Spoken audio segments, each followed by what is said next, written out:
7장 1절부터 16절에 있는 말씀 함께 보도록 하겠습니다.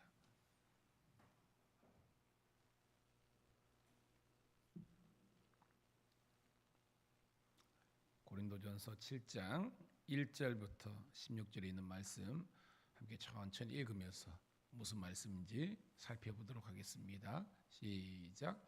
너희가 쓴 문제에 대하여 말하면 남자가 여자를 가까이 아니함이 좋으나 음행을 피하기 위하여 남자마다 자기 아내를 두고 여자마다 자기 남편을 두라. 남편은 그 아내에 대한 의무를 다하고 아내도 그 남편에게 그렇게 할지라. 아내는 자기 몸을 주장하지 못하고 오직 그 남편이 하며 남편도 그와 같이 자기 몸을 주장하지 못하고 오직 그 아내가 하나니 서로 분방하지 말라. 다만 기도할 틈을 얻기 위하여 합의상 얼마 동안 하되 다시 합하라. 이는 너희가 절대 못함으로 말미암아 사탄이 너희를 시험하지 못하게 하려 함이라. 그러나 내가 이 말을 함은 허락이요 명령은 아니니라. 나는 모든 사람이 나와 같기를 원하노라. 그러나 각각 하나님께 받은 자기의 은사가 있으니 이 사람은 이러하고 저 사람은 저러하니라. 내가 결혼하지 아니한 자들과 가부들에게 이르노니 나와 같이 그냥 지내는 것이 좋으니라. 만일 절제할 수 없거든 결혼하라. 정력이 불타는 것보다 결혼하는 것이 나으니라. 결혼한 자들에게 내가 명하노니 명하는 자는 내가 아니요 주시라. 여자는 남편에게서 갈라서지 말고 만일 갈라섰으면 그대로 지내든지 다시 그 남편과 화합하든지 하라. 남편도 아내를 버리지 말라. 그 나머지 사람들에게 내가 말하노니 이는 주의 명령이 아니라 만일 어떤 형제에게 믿지 아니하는 아내가 있어 남편과 함께 살기를 좋아하거든 그를 버리지 말라. 어떤 여자에게 믿지 않는 남편이 있어 아내와 함께 살기를 좋아하거든 그 남편을 버리지 말라. 믿지 아니하는 남편이 아내로 말미암아 거룩하게 되고 믿지 아니하는 아내가 남편으로 말미암아 거룩하게 되나니 그렇지 아니하면 너희 자녀도 깨끗하지 못하니라. 그러나 이제 거룩하니라. 혹 믿지 않은 자가 갈리거든 갈리게 하라. 형제나 자매나 이런 이에 구애될 것이 없느니라. 그러나 하나님은 화평 중에 너희를 부르셨느니라. 아내된 자여 내가 남편을 구원할는지 어찌할 수 있으며 남편된 자여 내가 내 아내를 구원할는지 어찌할 수 있으리요. 아멘. 할렐루야. 다시 한번 더 주의 이름으로 새벽을 함께 깨운 우리 사랑하는 성도님 신우들을 환영하며 축복합니다. 오늘은 6월 4일 목요일 우리 고린도전서 7장 1절부터 16절에 있는 말씀을 본문으로 결혼, 독신, 그리고 신앙의 자리라는 제목의 말씀을 통해서 은혜를 나누도록 하겠습니다. 자, 오늘 제목에도 오늘 주제가 어떻게 보면 참 성경은 많은 주제를 우리들에게 알려주고 또 말씀적인 기준을 제시하는 것 같아요. 오늘 사실은 두 문제가 등장하잖아요. 결혼의 문제와 그리고 독신의 문제를 언급하고 있습니다. 왜 이러느냐 아는 것처럼 이 고린도전서를 쓴 사람이 사도 바울이라고 알고 있잖아요. 바울은 결혼하지 않았잖아요. 독신으로 살았습니다. 근데 여러분 잘못 해석하면 사도 바울이 독신주의자다라고 단정 지으면 안 되는 거예요.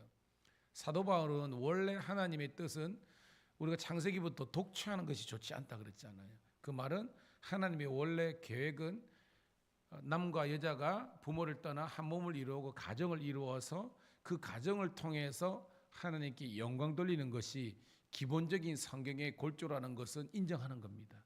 그런데 오늘 바울은 자기는 왜 독신으로 살았느냐? 그것도 뭐냐면 하나님의 나라와 영광을 돌리는 그 우리 같으면 목회 사역을 위해서 거룩한 선교 사역을 위해서 그는 독신을 선택했다는 것입니다. 알죠? 대부분의 지금 뭐 종교 지도자들 뭐 스님인도 마찬가지고 신부님도 마찬가지고 그분들이 물론 결혼하시는 분도 있잖아요. 종파마다. 근데 기본적으로 왜 그러냐면 생활에 얽매이지 않고 가정을 이루면 어쩔 수 없이 처자식을 부양해야 될 의무가 있기 때문에 그런 것에 매여서 사역의 강도와 농도가 약해질 수 있는 것이 현실이잖아요. 그러니까 사도 바울 그런 겁니다. 본인이 결혼을 뭐 못하고 안 해, 그런 게 아니라 하지 않는 거죠. 왜? 그 시간, 그 에너지를 가지고 더욱더 복음을 전하는 사역에 집중하기 위해서 사도 바울은 한 겁니다. 그렇지만 그조차도 오늘 본문에 보면 결혼도 은사고요, 독신도 은사라는 것이 바울의 주장이라는 겁니다. 여러분 은사 알죠? 은혜와 은사는 차이가 있다 그랬지 않습니까? 은혜는 모든 사람에게 거저 주시는 하나님의 축복입니다. 그런데 은사는요, 어떤 사람에게는 주고 어떤 사람은 주지 않는 것이 은사예요. 이것은 뭐냐면 어떠한 하나님의 그 목적을 특별하게 이루기 위해서 주님께서 주시는 선물이라는 겁니다. 그래서 그거는 할 수도 있고 안 할 수도 있는 겁니다. 결혼도 마찬가지라는 거예요. 왜? 오늘 그 한 사람, 그 사람이 독신이든지 결혼이든지 그것을 통해서 주님께서 각 사람마다 이루고자 하는 당신의 계획과 뜻이 있는 거예요. 그것을 발견하고 순종하는 것이 하나님의 뜻이라는 것을 이야기하고 있습니다. 자, 말씀 볼까요? 1절부터 4절까지 한번 쭉 읽어보도록 할게요. 시작. 너희가 쓴 문제에 대해 말하면 남자가 여자를 가까이 아니함이 좋으나 음행을 피하기 위하여 남자마다 자기 아내를 두고 여자마다 자기 남편을 두라. 남편은 그 아내에게 대한 의무를 다하고 아내도 그 남편에게 그렇게 할지라. 아내는 자기 목을 주장하지 못하고 오직 남편이 하며 남편도 그와 같이 자기 몸을 주장하지 못하고 오직 그 아내가 하나니라고 되어 있습니다. 자, 사도 바울은 얘기입니다. 남자가 여자를 가까이 하지 않으면 좋으나, 이 말은 뭐냐면 사역을 위해서라는 겁니다. 이 배경을 제가 설명한 것처럼 사역에 집중하기 위해서 독신에 있는 것이 좋다는 것은 바울의 자기의 어떤 내적인 고백이에요. 그런데 음행을 피하기 위해서, 이 음행은 죄입니다. 죄. 이 음욕이란 죄를 사람은, 대부분의 사람은 이길 수 없다는 것입니다. 바울의 말입니다. 고로 결혼하라, 이 말씀이에요. 그런데 이 결혼, 부부관계를 유지하면서도 3절 4절은 뭐냐 하면 상호 존중과 배려와 절제가 있어야 된다는 겁니다. 그 말을 하는 겁니다. 즉 부부가 된 이상 내 몸의 주관은 내가 하는 것이 아니라 상대방의 그런 그 의사와 그다음에 상대방의 배려, 존중이 있을 때 그것이 건강한 부부관계가 유지된다는 것을 이야기하고 있습니다. 이게 첫 번째 단락이에요. 그런데 봐요. 5절이 굉장히 중요한 본문입니다. 시작. 서로 분방하지 말라. 다만 기도할 틈을 얻기 위하여 합의상 얼마 동안 하되 다시 합하라. 이는 너희가 절제 못함으로 말미암아 사탄이 너희를 시험하지 못하게 하려 함이라. 아멘. 여러분 분방을 알잖아요. 우리 같으면 각방을 쓰지 말라는 것은 늘 부부가 하나가 되라는 것입니다. 그런데 기도할 틈을 얻기 위하여 합의상 얼마 동안은 하다. 이 말이 뭐죠? 가정이 그냥 단지 남과 여자가 만나가지고 그들의 음욕의 죄의 문제를 그냥 해결하기 위한 그런 파트너로서 만난 것이 아니라 이 가정 또한 기도를 위한, 즉 하나님께 예배하는 것이 먼저 목적이 되어야 그것이 성경적인 가정과 부부가 될 수 있다는 것을 이야기하고 있는 거예요. 함께 깨닫기를 주의 이름으로 축복합니다. 즉 이 부부도 가정도 하나님의 예배 공동체, 하나님께서 원하시는 이 교회 공동체와 맞먹는 영성 공동체가 되어야 된다라고 하는 거예요. 그래서 우리가 신앙생활하고 각자의 말씀을 보고 기도를 위해서는 이런 뭐요? 분방도 성경은 허용하고 있다는 것입니다. 그런데 이런 것 마치고 난 다음에는 다시 하나가 되라, 합방을 하라, 그런 말씀이라는 거예요. 자, 6절 7절 시작. 그러나 내가 이 말을 함은 허락이요 명령은 아니니라. 나는 모든 사람이 나와 같기를 원하노라. 그러나 각각 하나님께 받은 자기의 은사가 있으니 이 사람은 이러하고 저 사람은 저러하니라. 그죠? 바울은 지금 뭐요? 바울은 우리 성도들이 알잖아요. 얼마나 그가 거의 뭐 30대 그 초반에 예수님을 다메섹에서 영접한 다음에 AD 한 67년경에 순교당할 때까지 그 인생의 반은 어떻게 보면 율법을 위해서 살았고 그 반은 복음을 위해서 살았는데, 오늘 사도 바울은요 아마도 그가 그냥 율법주의자로 남았다면 아마 결혼했을 것 같아요. 제가 볼 때. 그런데 그가 완전히 이제 성령의 사람, 복음의 사람 되어 단 다음에 그는 결심을 한 겁니다. 나는 독신으로 살 거야. 왜?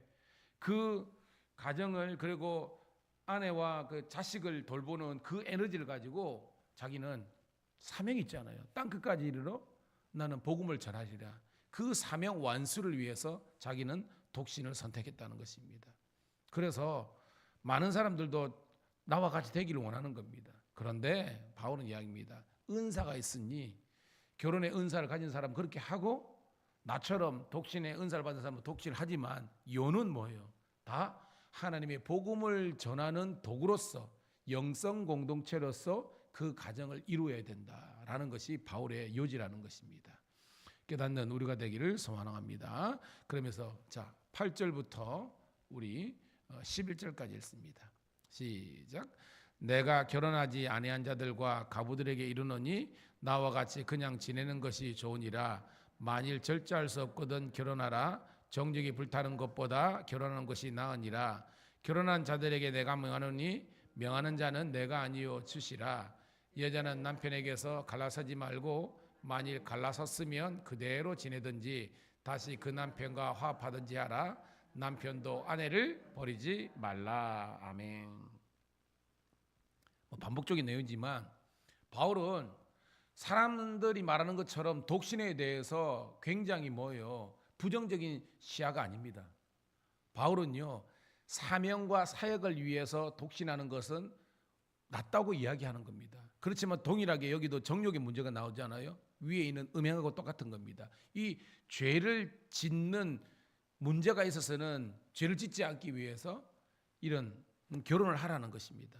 그런데 일단은 결혼했으면 오늘 말씀 보니까 뭐예요? 갈라서지 말라. 즉 뭐예요? 철저하게 성경은 이혼하지 말라고 이야기하고 있습니다. 그런데 어쩔 수 없이 여러분 갈라선 경우에는 그대로 지내지만 만일 다시 합하려면 원래 헤어졌던 사람과 다시 합하는 것이 훨씬 성경적이다라는 기본적인 골조를 이야기하고 있습니다.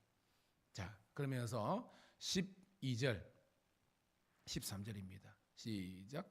그 나머지 사람들에게 내가 말하노니 이는 주의 명령이 아니라 만일 어떤 형제에게 믿지 아니하는 아내가 있어 남편과 살기를 좋아하거든 그를 버리지 말며 어떤 여자에게 믿지 않은 남편이 있어 아내와 함께 살기를 좋아하거든 그 남편을 버리지 말라. 무슨 내용인지 알겠죠? 자, 서로가 원래는 어떻게 보면 불신 대 불신대로 만난 경우가 많거든요. 아니면 신자와 불신자에 만난 경우도 있습니다. 그런데 살다가 내가 어떻게 보면 이 결혼, 이 부부 생활은 안 되겠어. 왜? 나는 지금 하나님의 영광을 위해서 사역을 위해서 가야 되는데 이 배우자가 교회를 나오지 않는다든지 사역에 큰 도움이 이렇게 되지 못하는 경우 차라리 나간 갈라서고 나는 이 사역과 여기 집중하는 게 낫다. 이건 내 판단이라는 거예요.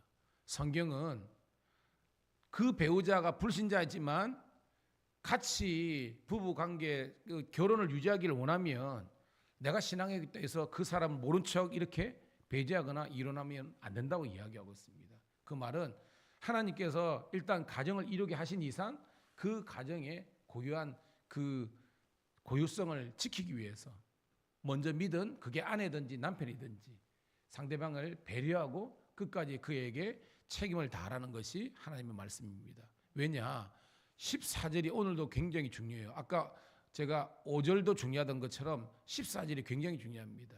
시작.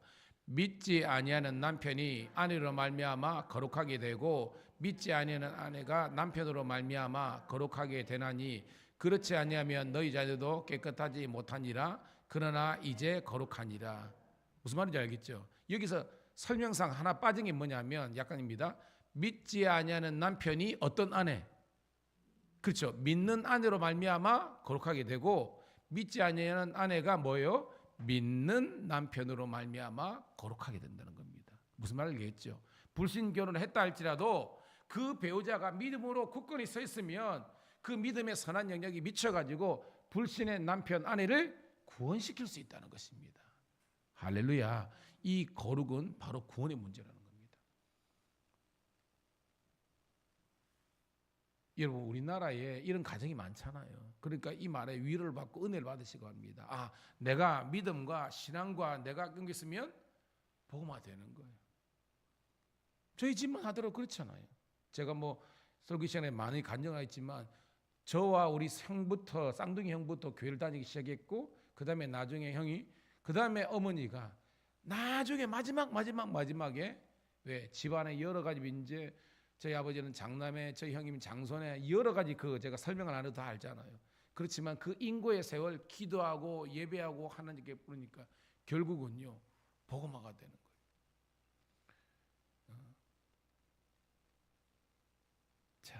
15절부터 16절 읽고 말씀을 진행합니다. 시작. 혹 믿지 않은 자가 갈리거든 갈리게 하라. 형제나 자매나 이런 일에 구애될 것이 없느니라. 그러나 하나님은 화평 중에 너희를 부르셨느니라.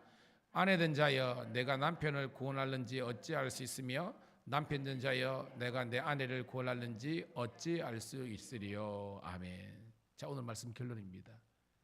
가정은 화평해야 되는 거예요.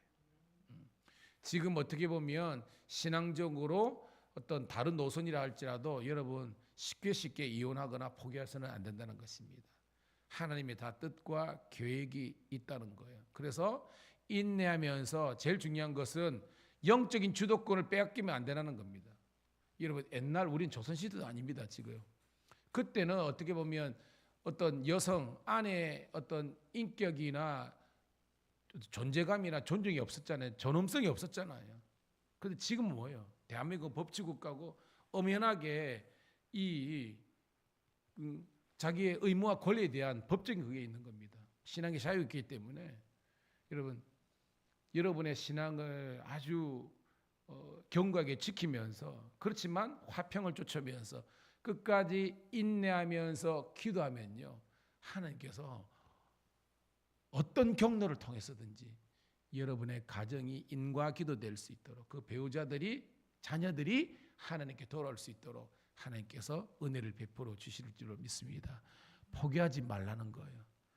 더 중요한 것은 배우자가 문제가 아니라 내 신앙이 중요한 거예요. 제가 목회하면서 느끼는 거냐면, 아내든지 남편인지 못 믿는 자가 신앙이 견고하고 신실하고 온전하면요 따라와요. 이게 영적인 우선권을 놓치면 안 되는 겁니다. 근데 뭐예요? 내 신앙이 온전하지 못하고 성경지지 못하고 바르지 못하니까 그냥 하자는데도 허용하다가 내게로는 다 내 신앙도 까먹는 겁니다. 성경은 그래서는 안 된다는 것입니다. 끝까지 여러분 포기하지 말고요, 여러분의 신앙의 순수함을 지키시고, 특별히 새벽마다 시간마다 여러분 믿지 않는, 이 본문은 부부관계지만 그것만 있겠습니까? 부모든지 여러분의 형제든지 자녀든지 포기하지 말고 하나님께 맡기고 기도하며 여러분들이 말씀대로 살면 하나님의 놀라우신 구원의 역사가 여러분의 가정과 이 교회 위에 있기를 주의 이름으로 축복합니다.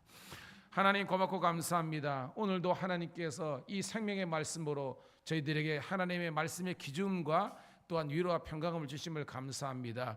이제 이 말씀을 가지고 우리 가정의 인과 기도의 문제를 위해서, 가정의 구원과 거룩함의 회복을 위해서 부르짖어 기도할 때 주님 들으시고 놀라운 은혜와 축복을 허락하여 주시옵소서. 오늘 하루도 주의 은혜로 승리하게 도와주시고, 오늘 있는 우리 경찰청 신우 예배를 통해서 하나님의 놀라운 영광과 선교의 역사가 열매 맺을 수 있도록 축복하여 주시고, 아버지 하나님이여, 선교가 끝났지만 아직까지 아버지 하나님이여 개폐되지 못한 그런 많은 아버지 하나님이여 결과도 하나님께서 주장하여 주셔서 주님의 영광만이 나타날 수 있도록 은총 베풀어 주시옵소서. 우리 구주 예수